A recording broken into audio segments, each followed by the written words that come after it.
এমন সুন্দর ব্যবস্থা করলেন। হযরতে সালেহ বিন আসাদ রাদিয়াল্লাহু তাআলা হাদিস বর্ণনা করেছেন, قال رسول الله صلى الله عليه وسلم ما من مسلم يلقي إلا ربه ما عن يمينه وشماله من حذر أو شر أو مدر مرتبا وطيرا الأرض هؤلاء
যখন কোনো বান্দা আল্লাহর সন্তুষ্টির জন্য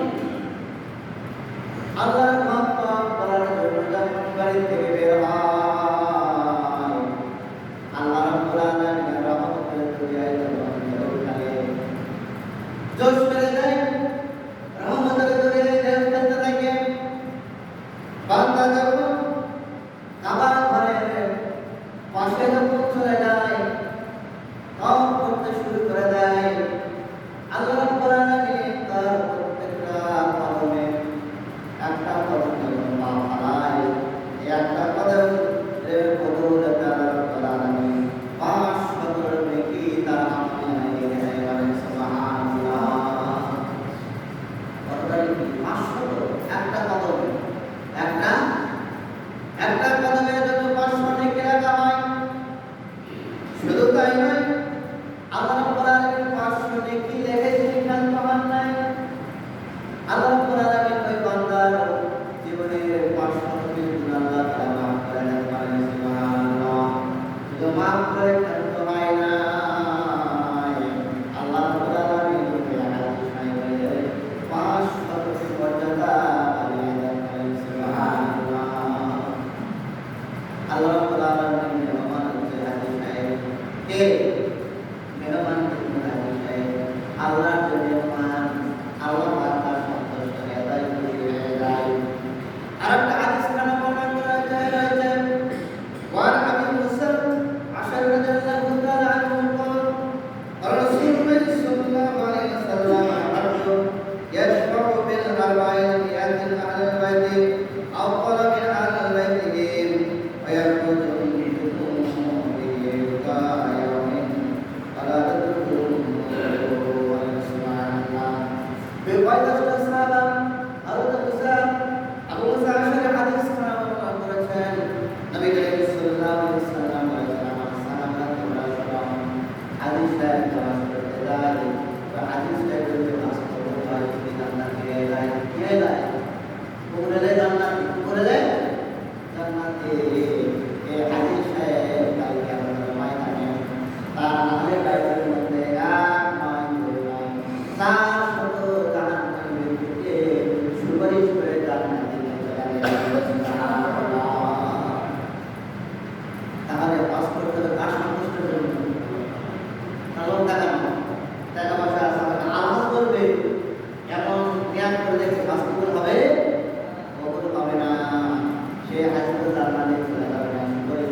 যদি সে জান্নাতের হাদিস হয়, আল্লাহর দরবারে যখন হজ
বিয়ে করার সঙ্গে সঙ্গে যখন মাস মতো জীবন দেখা মৃত্যুবরণ করে, মৃত্যুবরণ করার সঙ্গে সঙ্গে আল্লাহ রাব্বুল আলামিন কেমন করতে ওই ব্যক্তির জন্য একটা করে হজের সওয়াব তার আমল নামে লিখে দিতে পারেন। সুবহানাল্লাহ। এত মর্যাদা দিলেন আল্লাহ রাব্বুল আলামিন। এরপরে নবী করিম সাল্লাল্লাহু আলাইহি ওয়াসাল্লাম বলেন, আমার সাহাবারা তোমরা শোনো, আল্লাহকে বিষ্ণু করতে আল্লাহকে ন্যায় করার জন্য নিজের জীবনের জান দিল, প্রাণ দিল এবং জান দেওয়ার জন্য প্রস্তুতি গ্রহণ করে বাড়ি থেকে বের হয়ে যুদ্ধের ময়দানে, কিন্তু যুদ্ধের ময়দানে পৌঁছানোর আগে টাকা বললাম। নবী করিম সাল্লাল্লাহু আলাইহি ওয়াসাল্লাম বলেন, আমার সাহাবারা শোনো, ওই ব্যক্তিকে মন্ত্র পর্যন্ত মুজাহিদের সওয়াব তার আমল নামে আল্লাহ রাব্বুল আলামিন লিখে দিবেন। সুবহানাল্লাহ। এই জন্য আমরা সবসময় আমাদের যত সম্পদ রয়েছে আমরা যত তাড়াতাড়ি ব্যক্তি আল্লাহ তাআলা আমাদেরকে কাজ করার তৌফিক দান করুন। আমিন। সমাজ অবস্থিত হযরত আবু জাবের হাদিস খানা বর্ণনা করেছেন, বলেন রাসূলুল্লাহ সাল্লাল্লাহু আলাইহি ওয়াসাল্লাম খামসুন মিনাল ইবাদাতি, নবী করিম সাল্লাল্লাহু আলাইহি ওয়াসাল্লাম বলেছেন, আমার সাহাবারা পাঁচটি জিনিসের প্রতি যখন তোমরা দৃষ্টি তাকাবা, এই তাকানোর সঙ্গে সঙ্গে আল্লাহ তাআলা তোমাদের প্রতি নেক আমল অর্থাৎ ইবাদতের সওয়াব তোমাদের আমল নামে লেখা হয়। বলেন সুবহানাল্লাহ। কয়টা জিনিস? পাঁচটা জিনিসের দিকে লক্ষ্য করিয়া আল্লাহ তাআলা সওয়াব লেখেন। এক নম্বর আল্লাহ তাআলা বললেন, আন-নাযরুল মাসিয়া ওয়াল কোরআনুল কারীম, পরমকারী বান্দা করতে তারা নাম করে। এরকম পৃষ্ঠা যদি উল্টে উল্টে চার থাকে, আল্লাহ রাব্বুল আলামিন আপনার আমল নামায় সওয়াব লিখে দেন। বলেন সুবহানাল্লাহ। এক নম্বর কি? কোরআনুল কারীম। দুই নম্বর আন-নাযরুল ইলাল কাবাতি, কাবা বা কাবা আল্লাহ তাআলার ঘর। হাদিস শরীফ যখন প্লেন থেকে নামিয়ে যখন কাবার থেকে তাকে চলে পানি ছেড়ে দেয়, আল্লাহর উপর যে দোয়া করে সঙ্গে সঙ্গে বন্দুকের গুলি মিস হতে পারে, তার দোয়া মিস হতে পারে না। আল্লাহ পাক কবুল করে সঙ্গে সঙ্গে কাবা ঘরের তার দৃষ্টি দেওয়ার সঙ্গে সঙ্গে তার দোয়া কি করে দেন? কবুল করেন। দুই নম্বর হলো কাবা ঘর থেকে তাকায় আল্লাহ তার সামনে লেগে। তিন নম্বর আল্লাহ রাব্বুল আলামিন নবী করিম সাল্লাল্লাহু আলাইহি ওয়াসাল্লাম বলেন, আমার সাহাবারা আন-নাযরু ইলাল ওয়ালিদাইনি, তোমার পিতামাতা যদি তুমি নেক দৃষ্টিতে তোমার পিতামাতার দিকে একবার লক্ষ্য করে তাকাও, আমার পিতামাতা অনেক কষ্ট করে বড় করে খানা খাওয়াইছে, এই অন্তরের মধ্যে যে একটু মহব্বত আছে আর ভালোবাসা আছে, ভালোবাসা আসার কারণে নবী করিম সাল্লাল্লাহু আলাইহি ওয়াসাল্লাম বলেছেন, আমার সাহাবারা নেক নজর দেওয়ার সঙ্গে সঙ্গে আল্লাহর পক্ষ থেকে একটা কবুল হজের সওয়াব তোমার আমল নামে লেখা হয়। সুবহানাল্লাহ। সাহাবায়ে জিজ্ঞাসা করলেন, ইয়া রাসূলুল্লাহ, ইয়া হাবিবাল্লাহ, আমরা যদি 100 বার তাকাই অথবা 100 বার নেক নজরে মহব্বত আর ভালোবাসার জন্য তাকাই, আল্লাহ রাসূল সাল্লাল্লাহু আলাইহি ওয়াসাল্লাম বলেন, আমার সাহাবারা শোনো, তোমাদের আমল নামায়ে 100টি কবুল হজের সওয়াব তোমার আমল নামে লেখা হয়। সুবহানাল্লাহ। তো নিয়ামত দিলেন পিতামাতার প্রতি সন্তানের উপর। এটা গেল তিন নম্বরে। চার নম্বরে নেক নজরে তাকালে আল্লাহ পাক নেক নজরে তাকালে সওয়াব দেন। সেটা হচ্ছে আন-নাযরুল ইলাল যামযাম। যামযামের নিকটে একটা পাশে জায়গা রয়েছে, সেখানে লক্ষ্য করলে আল্লাহ রাব্বুল আলামিন তার আমল নামায় লিখে দিতে পারেন। সুবহানাল্লাহ। পাঁচ নম্বরে নবী করিম সাল্লাল্লাহু আলাইহি ওয়াসাল্লাম বললেন, আন-নাযরু ইলাল আলিমি, এমন একজন আলিম, এমন তাকওয়াবান ব্যক্তি, বুজুর্গ ব্যক্তি, আল্লাহওয়ালা ব্যক্তি, খোদাবীর ব্যক্তি, দেখি আপনার মুসলিম বলেন, আপনার তার চেহারা দিকে লক্ষ্য করে দেখতে পারবেন যে আলিম নাকি। বলেন ব্যক্তিটা চেহারা মোবারকের দিকে লক্ষ্য করলে বোঝা যাবে এই ব্যক্তিটা দিনদারি করে এরকম নারী ব্যক্তি। নবী করিম সাল্লাল্লাহু আলাইহি ওয়াসাল্লাম বলেন, আমার সাহাবারা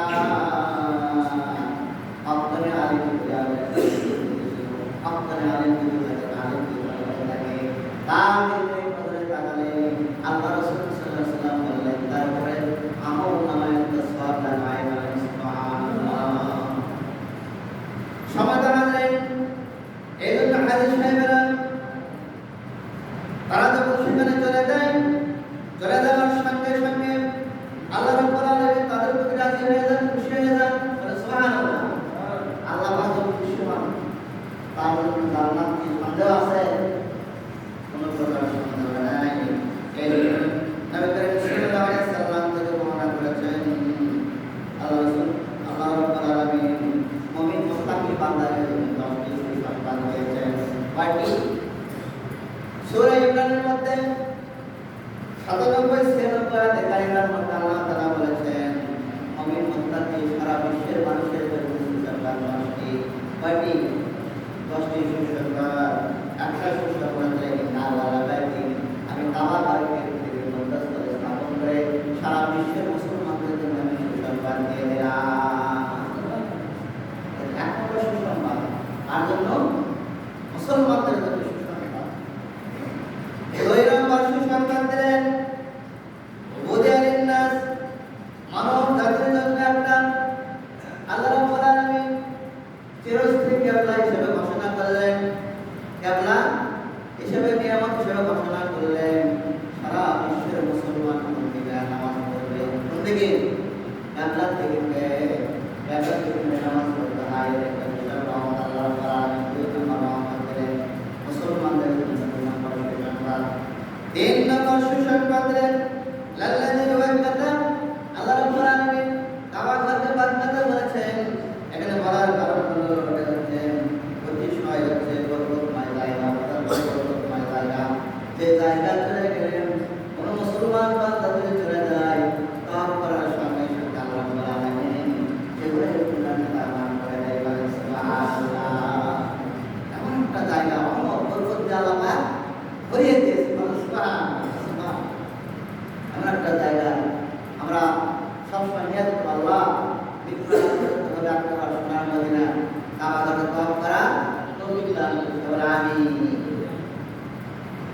4 নম্বর আল্লাহ রাব্বুল আলামিন সুসংবাদ দিলেন মুবারাকাতুন, এমন একটা বরকতময়, যে বরকতময় আল্লাহ রাব্বুল আলামিন এমন একটা নির্দিষ্ট জায়গা দিয়েছেন যেখানে সন্তান হয়ে যায় জান্নাতি পানি। জান্নাতি এমন একটা বরকতি বাদর রয়েছে, জান্নাতি বাদর, জান্নাতি বাদর রয়েছে। এই জন্য তওয়াফ করার পর আমি ইব্রাহিম সেখানে দেখেছি 2 রাকাত নামাজ পড়ার সঙ্গে সঙ্গে আল্লাহ রাব্বুল আলামিন তার জীবনের গুনাহটা মাফ করে দেয়। সুবহানাল্লাহ। তাহলে 4 নম্বর বরকতময় সুসংবাদ দিলাম। 5 নম্বর আল্লাহ রাব্বুল আলামিন বিশ্বের মুসলমানদের জন্য সুসংবাদ দিলেন উদারলিন আলামিন, সারা বিশ্বের পৃথিবীর সমস্ত জগতের মানুষের জন্য এটা দেয়। সেখানে গেলে আল্লাহর রহমত আর মহব্বত আর ভালোবাসাকে ভরপুর করে দেখে আল্লাহ পাক মহব্বত আর ভালোবাসাকে ভরপুর করে দেয়। সেখানে গিয়ে কোনো আশেপাশে কথা নেই, আছে নাকি? স্বামী স্ত্রী যদি একসঙ্গে মাঝে যায় সেখানে কিন্তু আশেপাশে কথা বলতে পারবে না, মাঝে গল্প করতে পারবে না। একমাত্র উদ্দেশ্য সন্তুষ্ট জানিয়ে আল্লাহ কাজ করার। এই জন্য সেখানে গেলে আল্লাহ পাক বলেছেন আমি মুসলমানদের জন্য 10টি সুসংবাদ। 5 নম্বর সুসংবাদ দিলাম উদারলিল আলামিন, সারা বিশ্বের জন্য হেদায়েত হিসেবে আমি এটা নির্ধারিত স্থান হিসেবে ঘোষণা করি। এরপর আল্লাহ রাব্বুল আলামিন বিশ্ববাসীর জন্য 6 নম্বর সুসংবাদ দিলেন ফীহি আয়াতুন বাইয়িনাতুন। আল্লাহ বলেন সেখানে বলতে বায়ানাত নিদর্শন আমি দিয়েছি। যে জায়গায় গেলে বিবেকবান মানুষ, এমন নিদর্শন যেখানে জ্ঞানীবান মানুষ চলে যায়, আমার নিদর্শনের দিকে তাকালে আমি আল্লাহ রাব্বুল আলামিন তার জীবনের গুনাহটা মাফ করে দেই।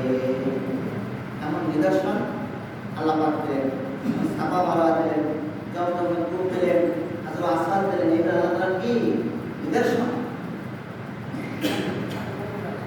উপস্থিতি 7 নম্বর সুসংবাদ বিশ্ববাসীর জন্য আল্লাহ তাআলা বললেন মাকামে ইব্রাহিম, ওখানে একটা জায়গা রয়েছে হযরত ইব্রাহিম আলাইহিস সালাম যে পাথরের উপরে পা রেখে কাবা ঘর নির্মাণ করেছিলেন। সুবহানাল্লাহ। পাথরের উপর পা রেখে এখন যে আধুনিক বিজ্ঞানিক যে লিফট আবিষ্কার করেছে, আবিষ্কার করে নাই, লিফট আবিষ্কার করেছেন, 1 তলা থেকে 20 তলা 50 তলা উঠতে হয়। আল্লাহ রাব্বুল আলামিন একটা জান্নাত বদল দিয়ে দিলেন ইব্রাহিম আলাইহিস সালামকে। পাথরের উপরে যখন উঠতেন ইব্রাহিম আলাইহিস সালাম, যখন উপরে ওঠার লাগতো পাথরকে নিয়ে উপরে উঠতে পারেন। সুবহানাল্লাহ। অটোমেটিক সুইচ ছাড়া আল্লাহ পাক লিফটের ব্যবস্থা করে দিয়েছেন। আল্লাহ রাব্বুল আলামিন হযরত ইব্রাহিম আলাইহিস সালাম আর বিশ্ববাসী বিজ্ঞানীরা তারা লিফটের আবিষ্কার করেছে। কিন্তু আজ থেকে 13,000 বছর আল্লাহ রাব্বুল আলামিন কোরআন কারীমের মধ্যে এই লিফটের যে সূচনা হযরত ইব্রাহিম আলাইহিস সালামের মাধ্যমে আমরা জানতে পারি। সুবহানাল্লাহ। সময় দেওয়া উপস্থিতি এরপরে 8 নম্বর সুসংবাদের বিশ্ববাসীর জন্য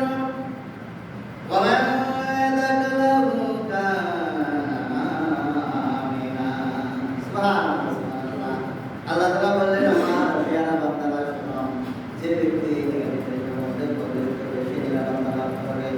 এখানে নিরাপত্তার ভিতরে মারামারি নাই, আসলে কোনো গুনাহ করে নাই, নিরাপত্তা হিসেবে থাকবে। যদি কোনো ডাকাত চোর লুচ্চাপূর্ণ ওখান থেকে বের না পর্যন্ত তাকে অ্যারেস্ট করতে পারবে না। আল্লাহ পাকের ঘোষণা, নিরাপত্তা জায়গায় নির্ধারিত হয়েছে।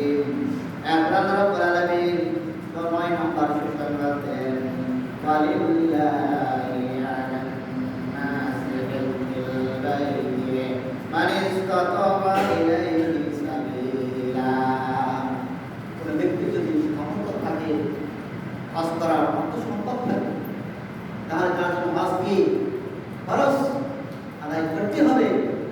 যদি সে আদায় না করে, নবী করিম সাল্লাল্লাহু আলাইহি ওয়াসাল্লাম স্পষ্ট ভাষায় জানিয়ে দিয়েছেন, অত্যন্ত কঠিন ভাষায় কথা বলেছেন, সামর্থ্য থাকা সত্ত্বেও হজ আদায় করলো না, সে ইহুদি হয়ে বলুক আর খ্রিস্টান হয়ে বলুক, আমার কোনো যায় আসে না। কারণ নাউজুবিল্লাহ, এটা সাধারণ কথা নয়। এই জন্য আল্লাহ রাব্বুল আলামিন হজ ফরজ করে দিলেন। এটা হচ্ছে 9 নম্বর সুসংবাদ। 10 নম্বর আল্লাহ রাব্বুল আলামিন ঘোষণা করলেন ওয়ামান কাফারা ফাইন্নাল্লাহা গনিয়্যুন আনিল আলামিন। সুবহানাল্লাহ। তাহলে বললেন আমার যে সামর্থ্য আছে আজকাল কোনো বান্দা কিন্তু করলো না, আমার এই বিধানকে অস্বীকার করলো, বিপরীত করলো, তারা আল্লাহর বিধান দেবে অস্বীকার করবে, বিপরীত করবে, মানবে না, মুসলমান থাকবে কখনোই থাকবে না। আল্লাহ তাআলা বললেন আমার হুকুমকে যে বিক্রি করলো, অস্বীকার করলো, পালন করলো না, একটা কথা জেনে রাখো, আমি সারা বিশ্বের মানুষের পক্ষ থেকে অমুখা ব্যক্তি, আমি কারো মুখা ব্যক্তি নয়। সারা পৃথিবীর মধ্যে ধনী হচ্ছে আল্লাহ। কে ধনী বেশি? আল্লাহ ধনী, আমরা সবাই